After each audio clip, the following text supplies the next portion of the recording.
Praise lord, హల్లెలూయా. దేవుని నామానికి స్తోత్రాలు. మీ అందరికీ నా వందనాలు తెలియజేస్తున్నాను. ఇది నీ కొరకు దేవుడు సిద్ధపరిచినటువంటి మాటలు. ప్రియ సహోదరి సహోదరుడా, అనేక సార్లు మనం షాపింగ్ మాల్స్ లేదంటే కనుక ఇంకా ఇతరితర ఎయిర్పోర్ట్స్, బస్ స్టాండ్స్లో అట్లాకి వెళ్ళినప్పుడు ఎస్కలేటర్స్ని అయితే కనుక మనం చూస్తూ ఉంటాము. ఆ ఎస్కలేటరు అప్పటి వరకు కూడాను ఏ విధమైనటువంటి మూమెంట్ లేకుండా ఉంటుంది, స్థిరంగా ఉంటుంది. కానీ ఎప్పుడైతే ఒక వ్యక్తి దాని మీద అడుగు పెట్టారో అప్పుడు అది మూవ్ అవడం స్టార్ట్ అవుతుంది. మరి ఈ ఎస్కలేటర్ స్టోరీ ఎందుకు చెప్తున్నానంటే కనుక ఈ యొక్క స్టోరీ ద్వారా దేవుడు మనతోటి మాట్లాడుతున్నారు. యోహాను సువార్త 15వ అధ్యాయం 4వ వచనంలో కనుక మనం చూసుకున్నట్లయితే, నా యందు నిలిచియుండుడి, మీ యందు నేను నిలిచియుందును. తీగ ద్రాక్షావల్లిలో నిలిచి ఉంటేనే కానీ తనంతట తానే ఎలాగూ ఫలింపదో, అలాగే నా యందు నిలిచి ఉంటేనే కానీ మీరును ఫలింపరు. హల్లెలూయా. అనేక సార్లు మన జీవితాల్లో గంటల తరబడి, రోజుల తరబడి లేదా ఉపవాస దీక్ష చేయబూని ప్రార్థనలు చేస్తూ ఉంటాము. కానీ జవాబు పొందుకోలేనటువంటి ప్రార్థనలుగానే ఉంటాయి. ఎందుకొరకునంటే కనుక విశ్వాసం లేనటువంటి ప్రార్థనలుగా ఆ యొక్క ప్రార్థనలు ఉంటున్నాయి కాబట్టి కార్యాలను అయితే కనుక చూడలేకపోతున్నాం. అందుకొరకే దేవుడు మాట్లాడుతున్నారు, నా యందు నిలిచియుండుడి, మీ యందు నేను నిలిచియుందును. ఆయనలో మనం నిలిచి ఉండేటువంటి వారంగా ఉండాలి. విశ్వాసముతోటి ఆయనలో మనం ఎప్పుడైతే స్థిరమైనటువంటి విశ్వాసం కలిగి నిలిచి ఉన్నప్పుడు ఆయన మనలో కూడా నిలిచి ఉండేటువంటి వాడిగా ఉంటాడు.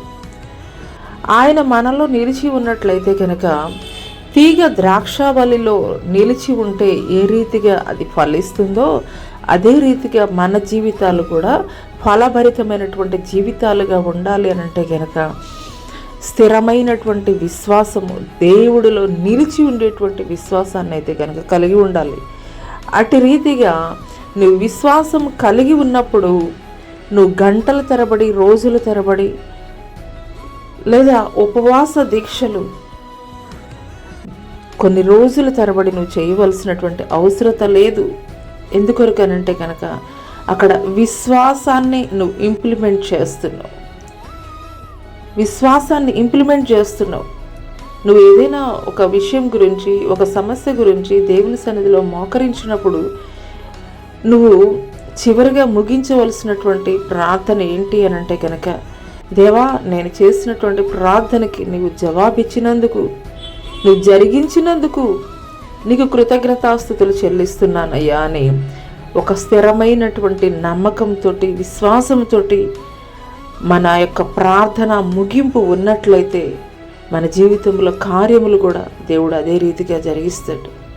ఈ యొక్క ఉదయకాల సమయంలో పరిశుద్ధాత్మ దేవుడు నాతోనే మాట్లాడుతున్నారని నీవు విశ్వసించగలిగినట్లయితే ఆ ఎస్కలేటర్ అప్పటి వరకు కూడా ఏ విధమైనటువంటి మూమెంట్ ఉండదు. కానీ ఎప్పుడైతే ఒక వ్యక్తి ఆ యొక్క ఎస్కలేటర్ మీద అడుగు పెడతారో అప్పుడు అది దాని యొక్క పని జరిగించడం ఆరంభిస్తుంది. అదే రీతిగా నీ యొక్క విశ్వాస జీవితంలో కూడా ఇన్ని రోజులు కేవలము మరి ఆచార సంబంధమైనటువంటి ప్రార్థనలుగా, యథాలాపమైనటువంటి ప్రార్థనలుగా చేస్తూ జవాబు పొందుకోలేనటువంటి స్థితిలో నీవు ఉంటున్నట్లయితే గనక ఈ యొక్క ఉదయకాల సమయంలో దేవుడు నీతో మాట్లాడుతున్నారు. మీరు నా యందు, నేను మీ యందు నిలిచి ఉంటే తప్ప, తీగ ద్రాక్షావల్లిలో నిలిచి ఉంటేనే కానీ ఏ రీతిగా ఫలించదో అదే రీతిగా మీ జీవితాలు ఫలభరితంగా ఉండాలి అని అంటే కనుక మీరు నాలో నిలిచి ఉండాలి అని దేవుడు మాట్లాడుతున్నారు. విశ్వాసం కలిగి దేవుని పట్ల పరిపూర్ణమైనటువంటి విశ్వాసం కలిగి ఎప్పుడైతే దేవునిలో నిలిచి ఉంటావో ఖచ్చితంగా దేవుడు కార్యాలు జరిగించడం ఆరంభిస్తారు. హల్లెలూయా. ఇంతవరకు నీ జీవితంలో కార్యాలు ఇంకనూ ఆరంభం అవ్వలేదేమో, ఆచార సంబంధమైనటువంటి కేవలం భక్తిని చేస్తూ పొందుకోలేనటువంటి స్థితిలో నీవు ఉన్నావేమో. ఈ దినము నుండి దేవుడు నీతో మాట్లాడిన తర్వాత విశ్వాసం కలిగి ఆయనలో, అయ్యా నేను ఎటువంటి ప్రతికూల పరిస్థితులు నాకు ఎదురైనప్పటికీ కూడాను నేను నీలోనే నిలిచి ఉంటానయ్యా అని ఒక స్థిరమైనటువంటి తీర్మానం కలిగి నువ్వు ఎప్పుడైతే ప్రార్థన ఆరంభిస్తావో దేవుడు కార్యాలు జరిగించడం కూడా ఆరంభిస్తారు. అట్టి కృప దేవుడు నీకు దయచేయనుగాక. ఆమెన్.